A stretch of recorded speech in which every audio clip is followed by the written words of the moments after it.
Hi, and welcome to this review of patellar fractures. In this video, we'll quickly go over the anatomy of the patellar area and then discuss how patellar fractures happen and how different types of patellar fractures are managed. Let's get started.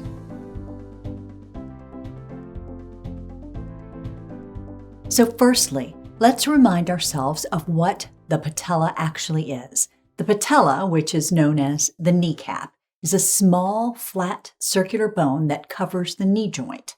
There are two main functions of the patella. The first is to give the quadriceps femoris muscles a mechanical advantage in extending the knee. The second is to protect the knee joint. There are several different ways someone might cause trauma to their patella. They might have been involved in a car accident where the patella is forced forward against the dashboard. Perhaps they fell directly on the knee, or some moving object hit their knee. Or they might have experienced a sudden contraction of the quadriceps muscle in the knee, which can pull apart the patella. Depending on the trauma that occurred, there are a few different types of patellar fractures that may result. The first one we're going to look at is the non-displaced fracture. A non-displaced or stable fracture is a break in the patella bone, but the bone continues to be aligned or stable, and the pieces of the bone generally remain in contact with each other. If there's a space of separation in the bone, it is only a millimeter or two apart. If the fracture is non-displaced, the orthopedic doctor can align the bone with closed reduction or with a long leg cast or other immobilizer with the knee in full extension. Depending on the extent of the fracture, the patient might be able to bear weight on it immediately or have to keep weight off the leg for up to 6 to 8 weeks. X-rays of the area will diagnose the fracture and usually guide treatment.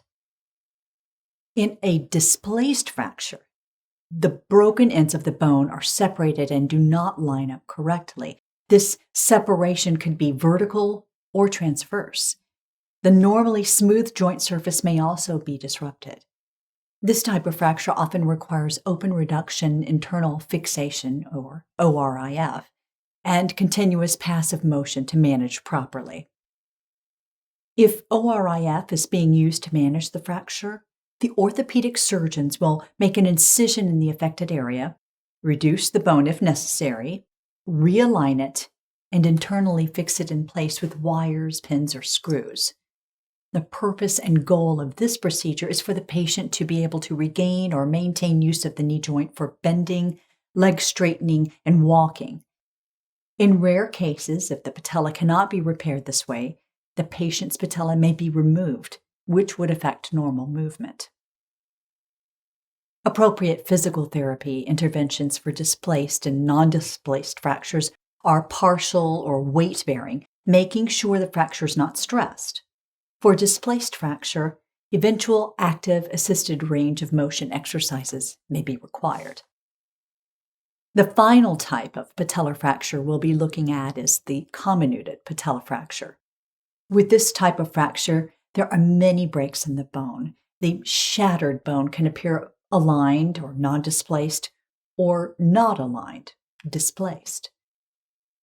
Comminuted patellar fractures are managed with ORIF, a partial or total patellectomy with quadriceps tendon repair, or immobilization using a long leg cast or brace, or a posterior split with the knee in full extension or minimal flexion. If the bone fragments are too small to be fixed back into place, the orthopedic surgeon will remove them. He or she will then attach the loose patellar tendon back to the remaining patellar bone. If the kneecap is broken in many pieces at its center and the pieces are separated, the orthopedic surgeon may use a combination of wires and screws to fix it. Removing small portions of the kneecap that cannot be reconstructed may also have positive results. Complete removal of the kneecap is a last resort in treating a comminuted fracture. Recovery from a patella fracture requires a few main points to be addressed. First and foremost is pain management. This can be done initially with ice and elevation, and over-the-counter pain medications if the pain is not severe. For more severe pain, the doctor will prescribe something to manage the pain, which can last from days to weeks.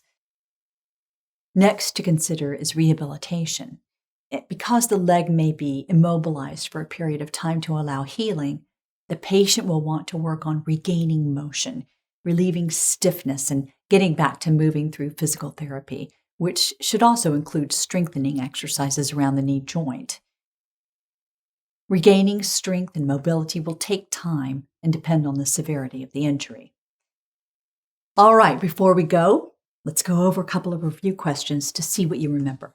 Number 1, which type of fracture is being described here?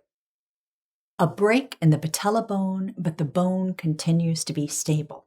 Is it A, comminuted, B, displaced, C, non-displaced, or D, open?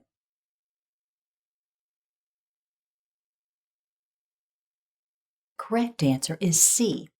A non-displaced or stable fracture is a break in the patella bone, but the bone continues to be aligned or stable, and the pieces of the bone generally remain in contact with each other. Number 2, true or false? Open reduction internal fixation is the most common way to manage non-displaced patellar fractures.